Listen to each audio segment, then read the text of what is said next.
সোমবার থেকে বাড়ি বাড়ি গিয়ে ভোটার হালনাগাদ শুরু। সংস্কার কমিশনের প্রস্তাব বাস্তবায়নে রাজনৈতিক দলগুলোর ঐক্যমত প্রয়োজন, মির্জা ফখরুল।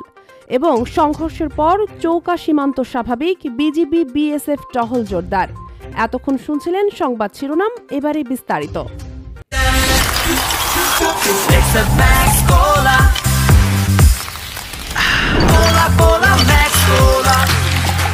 একটা ম্যাক্স কোলাতে হোক জীবনের ম্যাক্সিমাম মাস্তি। ম্যাক্স কোলা।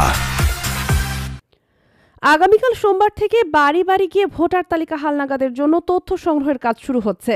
২০ জানুয়ারি থেকে শুরু হয়ে হালনাগাদের কাজ চলবে ৩ ফেব্রুয়ারি পর্যন্ত। আজ সকালে রাজধানীর আগারগাঁওয়ে নির্বাচন ভবনে জাতিসংঘ উন্নয়ন কর্মসূচি ইউএনডিপির পক্ষ থেকে ইসিকে ল্যাপটপ ও স্ক্যানার হস্তান্তর অনুষ্ঠানে একথা বলেন সিইসি। সোমবার সাভারে এক অনুষ্ঠানের মাধ্যমে কেন্দ্রীয়ভাবে ভোটার তালিকা হালনাগাদ কর্মসূচি উদ্বোধন করা হবে। তালিকা হালনাগাদের কাজ শুরু হওয়ার কথা রয়েছে। এ কার্যক্রম ৬৫,০০০ মানুষ কাজ করবেন বলে জানিয়েছেন সিইসি। প্রধান নির্বাচন কমিশনার জানান, এ কার্যক্রমে ইউএনডিপি লজিস্টিক সাপোর্ট দিচ্ছে। পুরো নির্বাচন প্রক্রিয়াতেই হয়তো আমরা তাদের সমর্থন চাইব। বিএনপি মহাসচিব মির্জা ফখরুল ইসলাম আলমগীর মন্তব্য করেছেন, সংস্কার কমিশন যেসব প্রস্তাব দিয়েছে তা বাস্তবায়নে রাজনৈতিক দলগুলোর ঐক্যমত প্রয়োজন। রোববার শেরেবাংলা নগর বিএনপির প্রতিষ্ঠাতা ও সাবেক প্রেসিডেন্ট জিয়াউর রহমানের সমাধিতে শ্রদ্ধা নিবেদন শেষে তিনি এ কথা বলেন। জিয়াউর রহমানের ৮৯তম জন্মবার্ষিকী উপলক্ষে বিএনপির পক্ষ থেকে দলীয় নেতাকর্মীদের নিয়ে কবরে শ্রদ্ধা নিবেদন করেন তিনি। অন্তর্বর্তী সরকারের গঠিত ৪টি সংস্কার কমিশনের রিপোর্ট নিয়ে বিএনপি কোনো মন্তব্য করতে চায় না উল্লেখ করে মির্জা ফখরুল বলেন, সংস্কার কমিশনের পূর্ণাঙ্গ রিপোর্ট পাওয়া যায়নি। দ্বিতীয় সরকার যেটা বলেছে এবং পরিকল্পনা করেছে যে রিপোর্টগুলো হাতে পাওয়ার পর রাজনৈতিক দলগুলোর আলোচনা করবে, তারপরই সিদ্ধান্ত হবে। ঐক্যমত ছাড়া কোনোটি গ্রহণযোগ্য হবে না। এ সময় উপস্থিত ছিলেন বিএনপির স্থায়ী কমিটির সদস্য আব্দুল মঈন খান, বিএনপির চেয়ারপারসনের উপদেষ্টা পরিষদের সদস্য আমানুল্লাহ আমান, বিএনপির সিনিয়র যুগ্ম মহাসচিব রুহুল কবির রিজভী, যুগ্ম মহাসচিব খায়রুল কবির খোকন, আব্দুল সালাম প্রমুখ।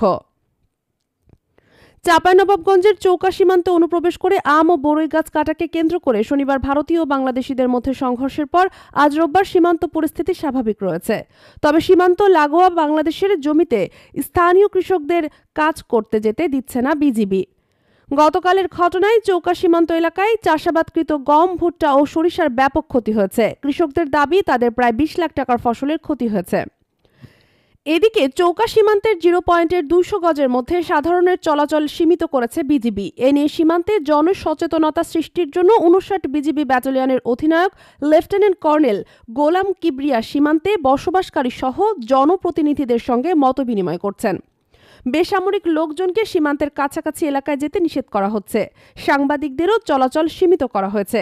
বর্তমানে সীমান্ত পরিস্থিতি শান্ত রয়েছে, তবে উভয় সীমান্তে বিজিবি ও বিএসএফ এর টহল অব্যাহত রয়েছে। এটিভি সংবাদের সাথে থাকার জন্য ধন্যবাদ সবাইকে।